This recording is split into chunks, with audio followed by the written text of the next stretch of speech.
really terrifying moments on a Denver runway. A Dallas-bound American Airlines flight bursts into flames seconds after making an emergency landing there in Denver. Watch this. Mayday, mayday, mayday, mayday. Houston, Charlie 48, engine fire. Charlie 48, engine fire, copy. And at Charlie 48, fire personnel is responding. So the flight was from Colorado Springs. It landed in Denver after the crew diverted, reporting, quote, engine vibrations to air traffic control. All 172 passengers on board. They were forced to evacuate via slides onto even onto the wing as smoke billowed out of the aircraft. You can see, we're going to show you can see right here some of the moments. I mean, look, this is right at Denver's International Airport. People going out on the wing and crews coming to help, thankfully, as you can see smoke around them, rushing in, crews right there to help put out the flames. This morning, the FAA investigating, and the aviation industry is just facing yet another unsettling close call scenario for air travelers. Joining me right now is CNN transportation analyst, former Inspector General for the Department of Transportation, Mary Schiavo. Mary, thank you so much for jumping up so early for us. I mean, the video is, we have seen over and over again, you and I have been talking the last few weeks of terrifying close calls or just absolute disasters that we've been having to report on. I want to play for you the call between the flight crew and air traffic control just before their emergency landing, Mary. 10,006, or 1006, just to verify, not an emergency still, correct? No, we just have a high engine vibration, so we are cruising slower than normal. It seems that things progressed and seemed to change really quickly, because it seemed, from what I hear there, untrained, obviously, ear, how do you go from not an emergency to what we looked at upon landing so quickly?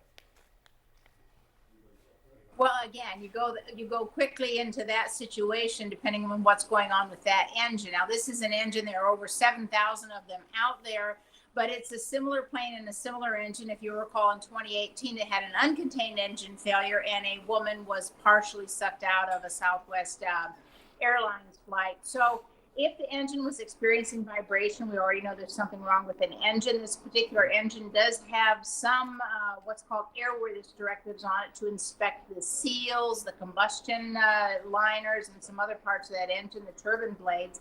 And it's possible that the what was just vibration turned into an engine failure, possibly even an uncontained engine failure. And that's where parts of the engine spew out of the containment housing of the engine, can break oil lines, other parts. It does appear that it was oil that was on fire rather than the fuel, based on the color, and that it was leaking from what appears to be the right engine as you're facing the forward part of the plane. If you were in back of plane facing forward, it would be the right engine. And so there are a lot of clues here, and that the passengers had to stand on the wing is because they couldn't see the ground, and you can see in pictures there's fire on the ground, so they couldn't descend into a burning tarmac. So while it's dangerous to stand on the wing, particularly if it was a fuel leak rather than an oil leak or some other fluid such as hydraulic fluid, etc., but they couldn't descend into fire and smoke, so they really had no choice but to stand on the wing, kind of a makeshift measure. That's not how you're supposed to evacuate, but it saved them and helped them in this case. Yeah, the best of bad options is kind of what they probably were presented with, and having to just make those decisions. You know, FAA clearly investigating, and we'll get to the bottom of what happened here. Sounds to me, though, like, thank God for that crew. They felt engine vibrations, and they got to the ground before absolute disaster struck. Mary, thank you so much for jumping on with me this morning. This flight was actually on the way to Dallas with more than 170 people on board when it was diverted to Denver because of engine vibrations. The fire started after it landed. 12 people went to the hospital with minor injuries. Joining me now to discuss this and everything that's been going on in the skies lately, CNN aviation safety analyst David Susi, who's actually in Denver. David, I have to keep reporting on these each time because it's having this cumulative effect on the public. What do you see about what's going on?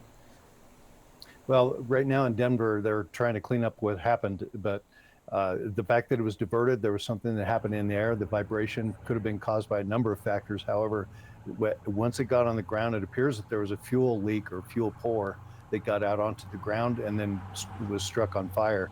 So trying to exit this aircraft And the fact that they got exited and out of the aircraft so quickly is really a testament to how well the crew is prepared to get people out of the airplanes. It's very concerning, though, how they had to go out. They couldn't go out through the tarmac door, the regular door. They had to get out through the emergency exits and the slides. And you can see that they actually had to go out onto the wings to then prepare to come down the slides, which means the smoke was in the cabin at the time. Can I ask, as someone who's an expert in this area, how are you thinking about flying now? I mean, we're seeing these moments where people are surviving, there are rescue efforts that go well, but what are some of the things you're thinking about right now? Well, that's a really good question, and for me, my perspective is quite different than most. The general public flying and watching these things happen, and they think that, well, it's still going to be the safest place to fly.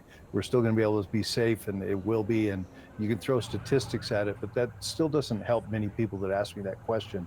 So what I tell people is that you have to be comfortable with flying.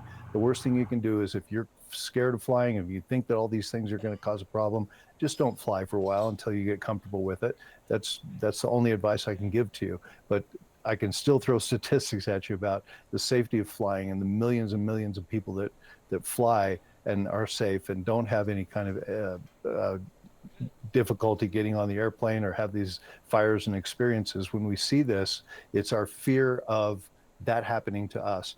We have to remember, though, that we've seen now two different events. One, that the aircraft crashed and rolled and no one was injured. There people were injured, but no one died in that airplane that crashed and rolled. This airplane now, we have this fire that happened and no one was hurt in this one as well. So we need to condition ourselves to understand that there are tens of thousands of people trying to make this safe. And when things do happen like this, it's not the end. Yeah. What happens is there are people that are ready. Yes, and obviously in this incident, people were hospitalized, people are getting injured, but to your point, people need to sort of weigh their sense of risk. CNN aviation safety analyst Dave Soucy speaking to us.